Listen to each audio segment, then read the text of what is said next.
என்ன என்ன சத்தம்? இந்த காலத்துல வீட்டில் தான் இருக்கா? அதிசயமா இருக்கே. அப்பாவுக்கு ஆயுஷ் 100. அப்பா வந்துருச்சு.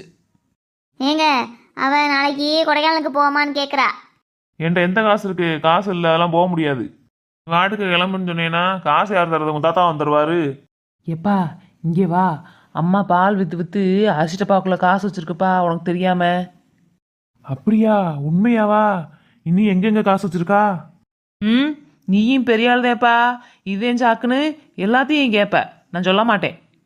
அங்கே என்ன அப்பாவை மேலும் காதை கடிச்சிக்கிட்டு இருக்கியே, குசு குசுன்னு பேசிக்கிட்டு? என்ன விஷயம்? பா, இந்த விஷயத்த நான் தான் சொன்னேன்னு அம்மாட்ட சொன்னேன். நாளைக்கு உனக்கு கஞ்சி கொண்டு வர மாட்டேன் பார்த்துக்க. நானே எங்கிட்டாச்சும் உட்காந்து அந்த கஞ்சி எப்பலாம் குடிச்சுட்டு போயிடுவேன். இவளுக்கு வள்ளின்னு பேர் வச்சதுக்கு பதிலாக வில்லின்னு பேர் வச்சிருக்கணும். பெத்த அப்பனையே மிரட்டுறா பாரு. சரி, நாளைக்கு போவோம் எல்லாரும். ம், அப்படி வா வலிக்கு. அது இருக்கட்டும், மாட்டை யாரை பார்த்துக்கிறது? அதுக்கு